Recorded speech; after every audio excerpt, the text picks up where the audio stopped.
The Golden Bird. A certain king had a beautiful garden, and in the garden stood a tree which bore golden apples. These apples were always counted, and about the time when they began to grow ripe it was found that every night one of them was gone. The king became very angry at this, and ordered the gardener to keep watch all night under the tree. The gardener set his eldest son to watch, but about 12 o'clock he fell asleep, and in the morning another of the apples was missing. Then the second son was ordered to watch, and at midnight he too fell asleep, and in the morning another apple was gone. Then the third son offered to keep watch, but the gardener at first would not let him, for fear some harm should come to him. However, at last he consented, and the young man laid himself under the tree to watch. As the clock struck 12 he heard a rustling noise in the air, and a bird came flying that was of pure gold, and as it was snapping at one of the apples with its beak, the gardener's son jumped up and shot an arrow at it. But the arrow did the bird no harm, only it dropped a golden feather from its tail, and then flew away. The golden feather was brought to the king in the morning, and all the council was called together. Everyone agreed that it was worth more than all the wealth of the kingdom, but the king said, "One feather is of no use to me, I must have the whole bird." Then the gardener's eldest son set out and thought to find the golden bird very easily, and when he had gone but a little way, he came to a wood. And by the side of the wood he saw a fox sitting, so he took his bow and made ready to shoot at it. Then the fox said, "Do not shoot me, for I will give you good counsel. I know what your business is, and that you want to find the golden bird. You will reach a village in the evening, and when you get there, you will see two inns opposite to each other, one of which is very pleasant and beautiful to look at. Go not in there, but rest for the night in the other, though it may appear to you to be very poor and mean." But the son thought to himself, "What can such a beast as this know about the matter?" So he shot his arrow at the fox, but he missed it, and it set up its tail above its back and ran into the wood. Then he went his way, and in the evening came to the village where the two inns were, and in one of these were people singing and dancing and feasting, but the other looked very dirty and poor. "I should be very silly," said he, "if I went to that shabby house and left this charming place." So he went into the smart house, and ate and drank at his ease, and forgot the bird, and his country too. Time passed on, and as the eldest son did not come back, and no tidings were heard of him, the second son set out, and the same thing happened to him. He met the fox, who gave him the good advice, but when he came to the two inns, his eldest brother was standing at the window where the merrymaking was, and called to him to come in, and he could not withstand the temptation, but went in, and forgot the golden bird and his country in the same manner. Time passed on again, and the youngest son too wished to set out into the wide world to seek for the golden bird, but his father would not listen to it for a long while, for he was very fond of his son, and was afraid that some ill luck might happen to him also, and prevent his coming back. However, at last it was agreed he should go, for he would not rest at home, and as he came to the wood, he met the fox, and heard the same good counsel. But he was thankful to the fox, and did not attempt his life as his brothers had done. So the fox said, sit upon my tail, and you will travel faster. So he sat down, and the fox began to run, and away they went over stock and stone, so quick that their hair whistled in the wind.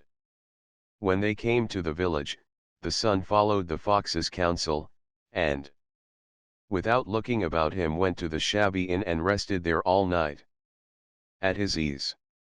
In the morning came the fox again and met him as he was beginning his journey, and said, "Go straight forward, till you come to a castle, before which lie a whole troop of soldiers fast asleep and snoring.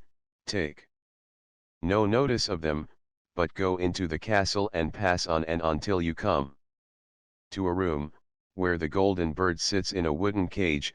Close by it stands a beautiful golden cage, but do not try to take the bird out of the shabby cage and put it into the handsome one, otherwise you will repent it." Then the fox stretched out his tail again, and the young man sat himself down, and away they went over stock and stone till their hair whistled in the wind. Before the castle gate all was as the fox had said, so the son went in and found the chamber where the golden bird hung in a wooden cage, and below stood the golden cage, and the 3 golden apples that had been lost were lying close by it. Then thought he to himself, "It will be a very droll thing to bring away such a fine bird in this shabby cage," so he opened the door, and took hold of it and put it into the golden cage.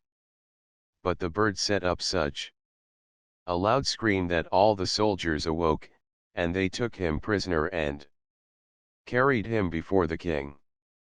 The next morning the court sat to judge him, and when all was heard, it sentenced him to die, unless he should bring the king the golden horse which could run as swiftly as the wind, and if he did this, he was to have the golden bird given him for his own.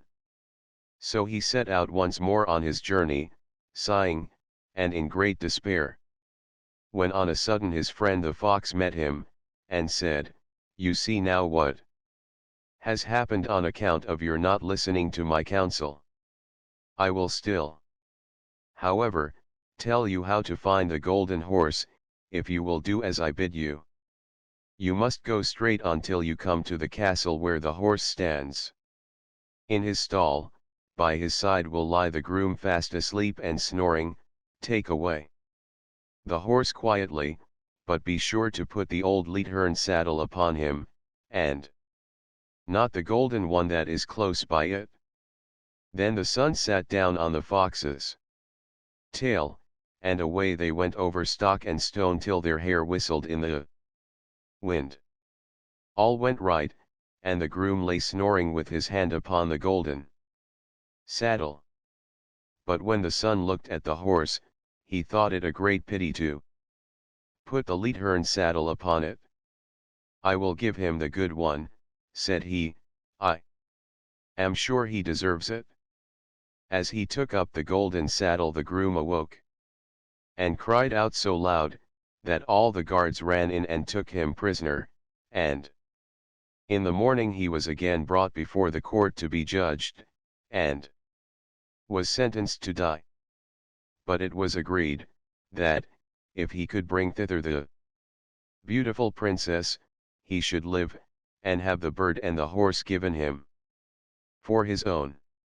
Then he went his way very sorrowful, but the old fox came and said, "Why did not you listen to me? If you had, you would have carried away both the bird and the horse. Yet will I once more give you counsel. Go straight on, and in the evening you will arrive at a castle. At 12 o'clock at night the princess goes to the bathing house. Go up to her and give her a kiss, and she will let you lead her away, but take care you do not suffer her to go and take leave of her father and mother." Then the fox stretched out his tail, and so the golden bird. Away they went over stock and stone till their hair whistled again.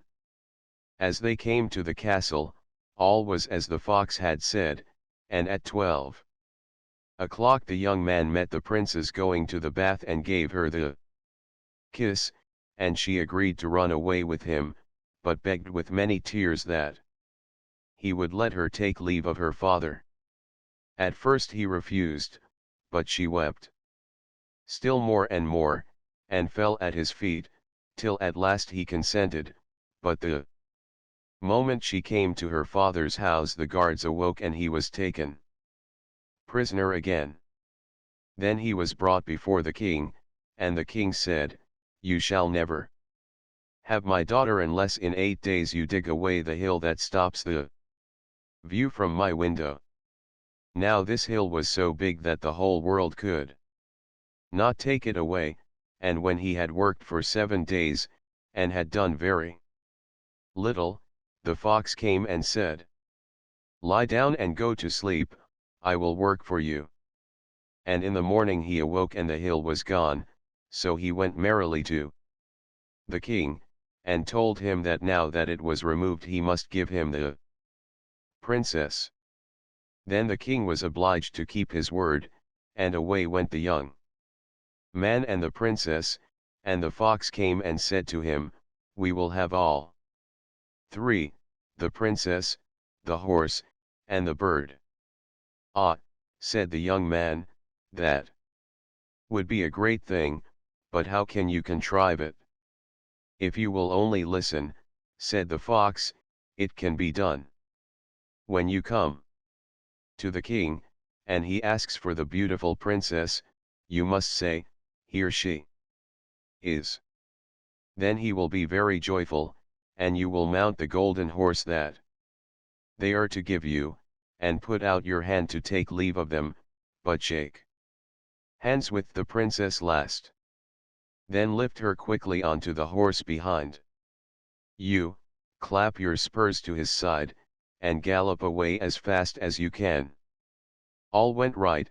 Then the fox said, "When you come to the castle where the bird is, I will stay with the princess at the door, and you will ride in and speak to the king, and when he sees that it is the right horse, he will bring out the bird, but you must sit still, and say that you want to look at it, to see whether it is the true golden bird, and when you get it into your hand, ride away."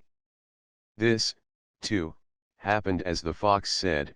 They carried off the bird, the princess mounted again, and they rode on to a great wood.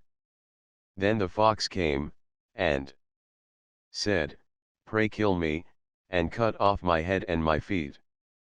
But the young man refused to do it, so the fox said, "I will at any rate give you good counsel. Beware of two things: ransom no one from the gallows, and sit down by the side of no river." Then away he went. "Well," thought the young man, "it is no hard matter to keep that advice." He rode on with the princess, till at last he came to the village where he had left his two brothers. And there he heard a great noise and uproar, and when he asked what was the matter, the people said, "Two men are going to be hanged." As he came nearer, he saw that the two men were his brothers, who had turned robbers, so he said, "Cannot they in any way be saved?"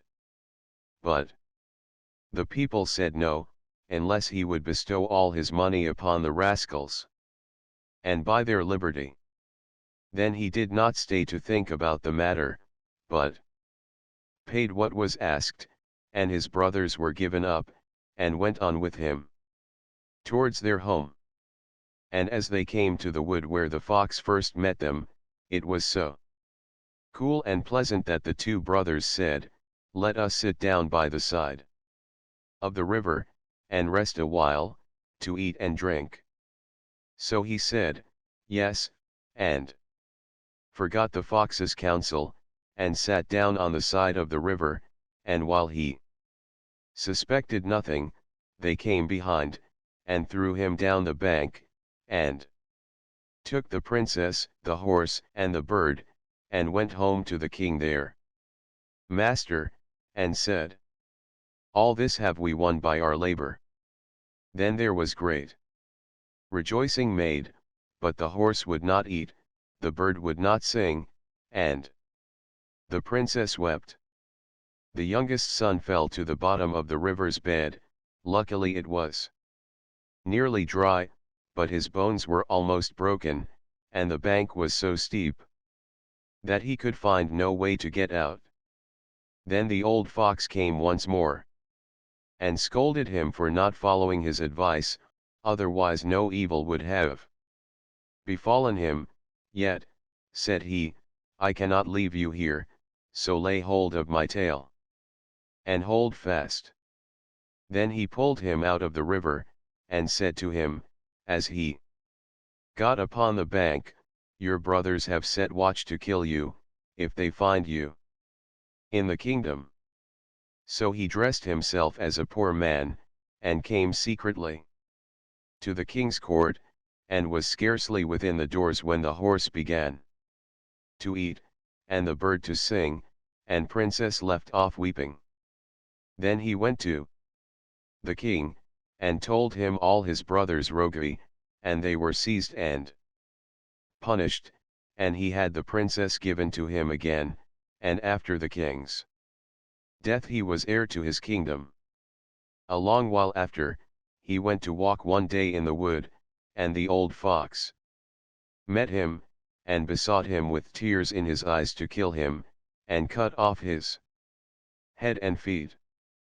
And at last he did so, and in a moment the fox was changed into a man, and turned out to be the brother of the princess, who had been lost a great many years.